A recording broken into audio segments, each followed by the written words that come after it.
The Dan Yorke State of Mind program is brought to you in part by Lookout Rhode Island and Takeo Comfort Solutions. Good evening and welcome to my State of Mind. I am Dan Yorke. You may have followed the Target 12 investigation on the SBA fraud, which doesn't seem like it's limited to the state of Rhode Island. Some real incredible journalistic work, you know, the grunt work, the work on the computer, the detailed work, turned out to be a story which, as we discuss it with Tim White, I think we're going to find that this is going to be a national conversation stemming from the work that the journalists at 12 News have done. And the Target 12 franchise once again puts its brand label on something crucially important. Simply, let's run the story from Tim and then have a comprehensive conversation about it. Tim White, I'm with Channel 12. I'm looking for Fernandez Cattle Farm. Oh. Is this a cattle farm? No. It isn't? It turns out there is no cattle farm hiding in plain sight in this working-class neighborhood in East Providence, but someone illegally used Kyle Fernandez's family name to take out a $28,000 SBA loan, claiming there is. The Fernandez family learned their identity was used to obtain ill-gotten gains from the federal government when a bill arrived in the mail. We laughed. We thought it was hilarious. You know, like, and then we freaked out a little bit because we were like, wait, this is hilarious, but also this is real, so we have to take care of it. I have a 3-room condo apartment in West Warwick. No, there's no poultry running around here. Michelle Graziano can commiserate. She also learned her name was used for a loan, this time a fictitious poultry farm. Graziano immediately contacted the SBA. I said, how could this possibly happen? I said, doesn't anybody investigate? You know, they just automatically send out these loans. Target 12 obtained a list of all so-called economic injury disaster loans given out in Rhode Island and spotted a large number of handouts to farms, claiming there was a $150,000 loan for a tree farm here on Cogden Street in Providence, $114,000 for a chicken farm on Main Street in Coventry, and $25,000 for a duck farm at this single-family home in Providence, to name a few. In all, Target 12 discovered 81 loans were issued to farms that don't exist, pockmarked throughout the state. In all, we found a stunning $3.8 million in SBA loans that were given to fake farms in Rhode Island. But it's evident the potential fraud doesn't end with fictional farms. I got a bill for a rather large loan for my small business. However, I don't have a small business. I never have had a small business. Emily Reynolds says she discovered a $22,000 loan was taken out for a business using her maiden name. She says she understands why the government made it easier to get the loans during a difficult time, but bad guys are clearly taking advantage of it. That's what made me more upset. You know, yes, it's inconvenient for me and it's been tough in a couple of ways, but you know, it took money from a small business in a small community that we are in that I really like to try to support. The SBA Rhode Island office declined to comment for this story. Now, Target 12 created a database of Rhode Island addresses where these loans were awarded. To search your address to see if you may be the victim of fraud, head to WPRI.com. With the Target 12 investigators, Tim White, 12 News. And with no further ado, Tim joins us. What farms? What farms? Farms? You know, I checked my address. You did? Good. I wanted to ask you that. Yeah, well, of course. Well, listen, I don't watch a Target 12 story and not take the advice, for heaven's sake, especially when it comes to fraud. Yeah, I think it's probably something everybody should do. So the first thing I'll say before I actually welcome Tim in is check the story on WPRI.com and put your address in to make sure you also are not a victim of this scheme. Welcome, my friend. Good to see you. Happy holidays to you. You too, Dan. How did you, I don't always get an answer to this question, but I often ask it at the beginning of any of your investigative stuff. How did you find this one? We've been battling to get a list of loans, taxpayer-backed loans that were given out by the Small Business Administration, both the PPP, the Payroll Protection Plan loans, as well as these economic injury disaster loans known as EIDL. And the SBA, the federal government, fought that. They lost, and so they had to release this list. My colleague Eli Sherman built 2 databases. So what we did is we published a list of the PPP loans. And we were getting a lot of emails from people like, oh, that business, they got the loans, they're going to get transferred to a grant, they fired everybody, whatever. So we were checking those out separately, kind of quietly off to the side with these idle loans. And as we built the database, because I got to tell you, the way the information comes from the federal government, Dan, you should see this spreadsheet. It is ridiculously cumbersome. So we had to thin it out and make it something we could operate with. We started seeing a ton of farms in Rhode Island, and Rhode Island has a great agriculture community, but it just, Dan, it stood out. Like there are way too many loans going to farms. So we started checking, zoning. We checked tax records. We simply Googled some of them. Then we started calling them. I started driving them there to some with my photographer, John Valella, and there were no farms in these locations. So our final check was we sent the list to the Department of Environmental Management. They track all farms. You have to register as a farm, and they confirmed what we knew, which was, these are all fake farms on there. So again, we took the focus on farms because they stood out to us. We are very confident, unfortunately, that this is the tip of the iceberg, and there are a lot of other businesses that aren't named a farm out there that just simply aren't real, that receive these idle loans. It's fascinating. First of all, Eli you got to love these young guys and their databases. I mean, he's done an incredible job in Target 12 and just overall on the COVID coverage. He's the guy that the rest of the media is calling for data breakdown to understand what's happening with the trends in the virus, and he's been a real asset there. And frankly, I think he's kept the administration in check in some ways because he's been able to reconcile or ask good questions about their data or get them to improve their data. He has spotted errors that the state in the state's reporting of the data. But I would say it was his experience working since March on all the COVID data that set us up really well for this loan fraud story. Yeah, well, look. Talk about, finding something that you can sink your teeth into. When we come back, what's going to be the reconciliation here?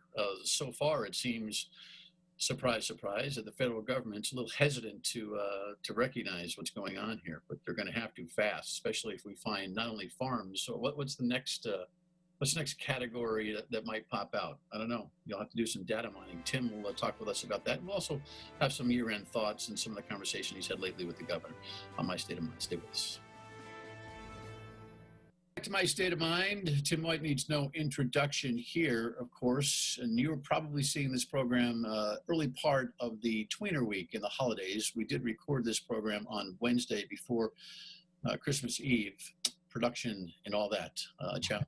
COVID, but so gosh knows what may have come down with the story. I'm guessing the holidays will take the pressure off and the gas off a little bit. But so you found the farms that were, sticking out in your data. It's a classic Tim White with his microphone. Hi, is this Acme Farms? No. I mean, I got a kick out of that. Usually the people that are behind the front doors are culprits, potential criminals, or white collar problem people of some kind, or blue collar, whatever. It's always a collar. These people are just regular residents. You must have got a kick out of knocking on their doors and asking about being farms and explaining to them why you were there. Yeah, I mean, we just had to do some gumshoeing, as we said in the first segment there, that go around and just confirm that what we knew, that there isn't a cattle farm hiding in plain sight in a working class neighborhood in East Providence. Folks know that they were represented as being something else, or were you informing them? It was a split, and some people were understandably upset when we reached out to them, and they had no idea that their names had been stolen for a $150,000 government-backed loan that, by the way, unlike the PPP, which can be converted to a grant, these have to get paid back starting a year after they're awarded at an interest rate of a very good interest rate of 3.7%, which is why they're so popular. But no, to answer your question, it was split. The one I just referenced in East Providence, they did get a bill in the mail, and by the time I got to their house, they were aware that they were a victim of fraud, and they were working on it. But always a bizarre moment when I show up at someone's house with a television camera behind me. This is not something, if I understand it correctly, this is not something that came to your attention by consumers saying, hey, listen, I got a problem. You data mined, you found it. And so people might have been informed that there was something weird going on, or you were informing them. But if you don't do this data mining, if you guys don't do that kind of diligence on the other financial instruments, this may have gone on in perpetuity for quite some time. And a year or two down the line, all of a sudden, people are going to be accountable for mortgages, for heaven's sake, that they didn't know anything about, right? And a lien would go on their home, absolutely. And a quick note on that, Dan, it is very frustrating when we fight with government entities about releasing information like this. And that's exactly what happened in this case with the federal government. They didn't want to release this loan information. We made the argument that it's taxpayer backed, it's public information, it should be out there. And this is why, because we want to look at this information and find out if there's waste and fraud in there. And we can't do that if we can't get our hands on the information. The enormity of the funding to survive COVID, just take a look at, at press time, the president's pulling Congress's chain, but the amount of money that we're now discharging out into the economy to keep this thing flush is astronomical and hard to actually wrap your mind around.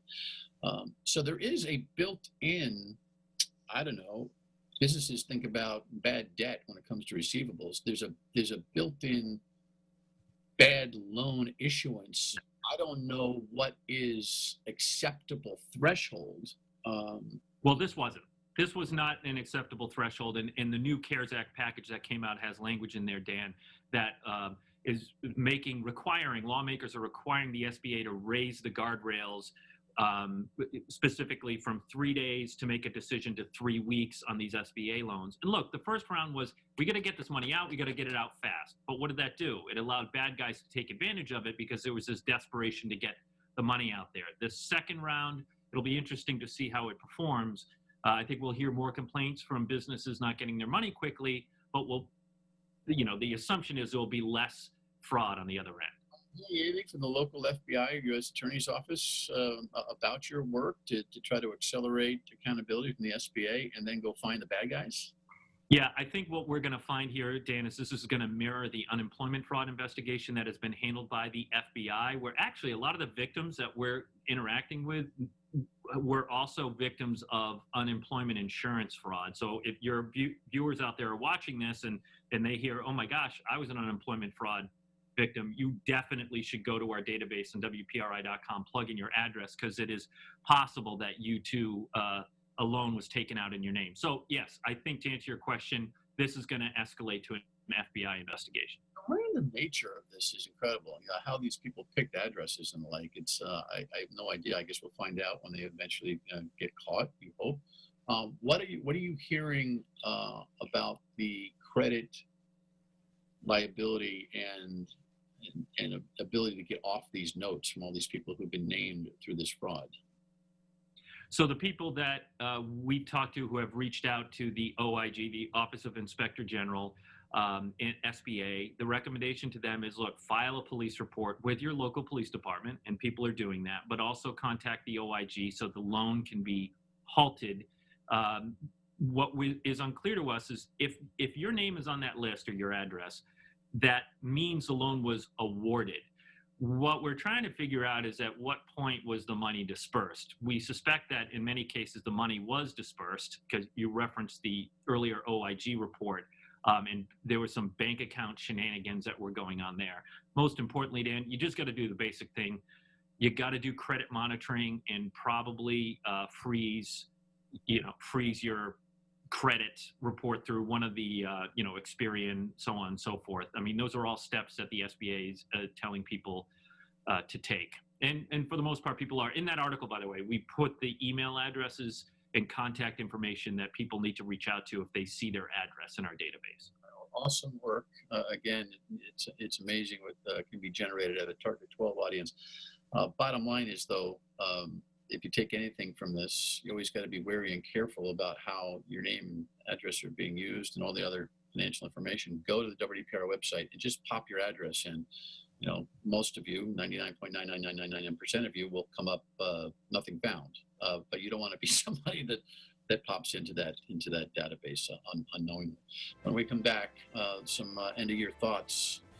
Not like it's not been a year to provide some thoughts. We'll be right back with Tim White. Stay with us.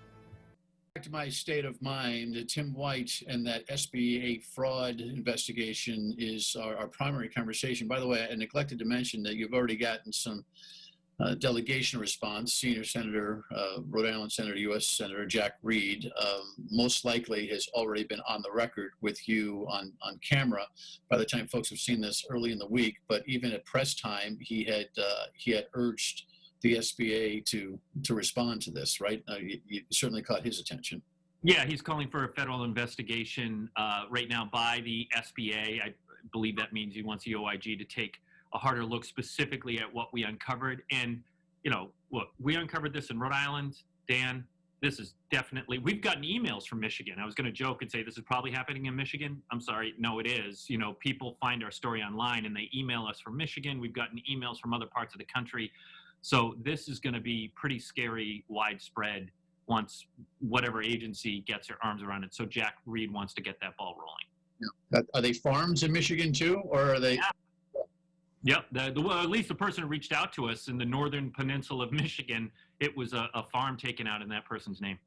Fascinating. That was the category of business. It's almost as if they didn't think it through, Or they did. Yeah. Either they did or they didn't. They didn't know that Target 12 was data mining and looking for commonality. But anyway.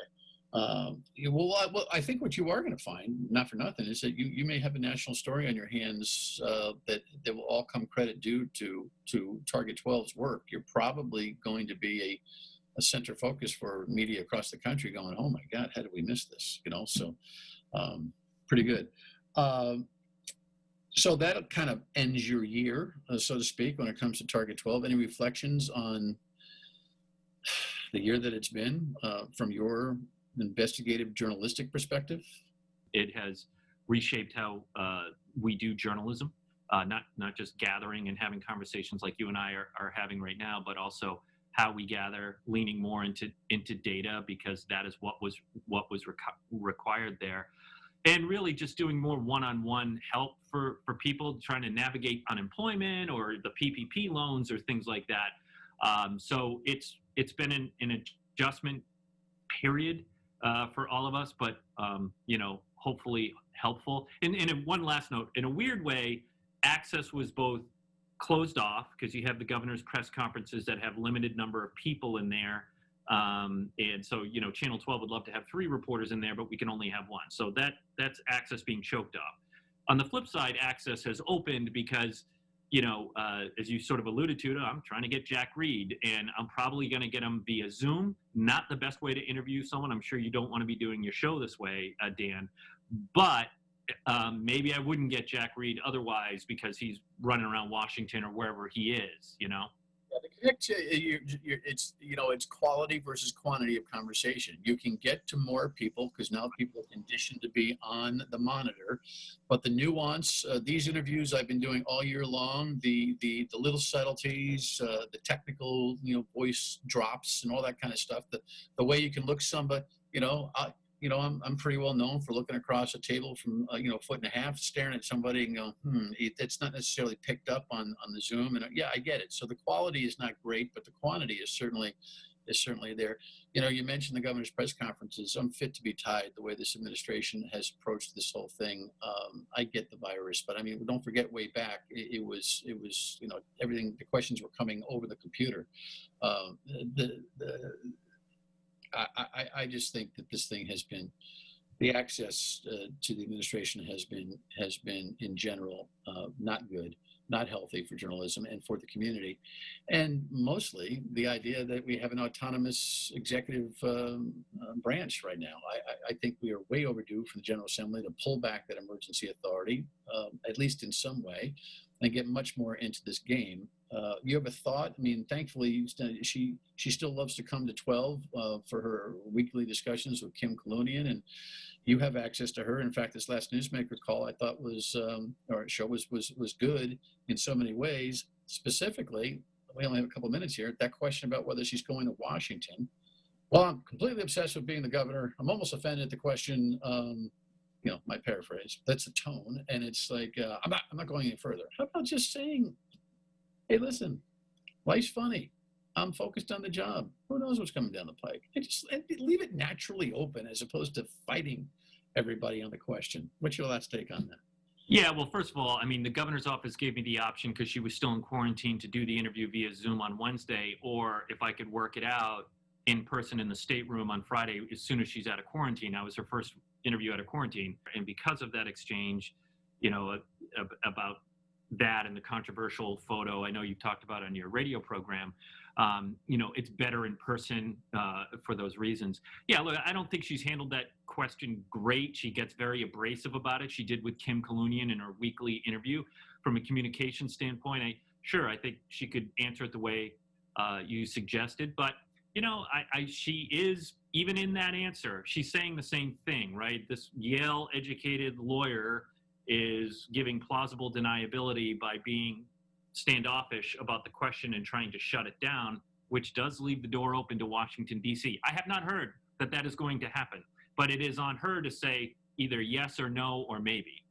And she's not going to shut it down. And I don't think the constituents are waking up in the morning wondering, "Oh my God, is Gina going to stay?" I mean, it's they're in their own bubble in a lot of ways, and the importance of their status, why they deny it being important, is ultimately important to them, and it kind of guides the way I think they neurotically handle this. They being most politicians who don't understand that just being authentic is always the proper leadership. Anyway, listen, great work on the SBA project, as well as I know it's been a different target 12 year. Hopefully we can get back into some kind of normalcy next year, and you'll be chasing some bad guys somewhere, right?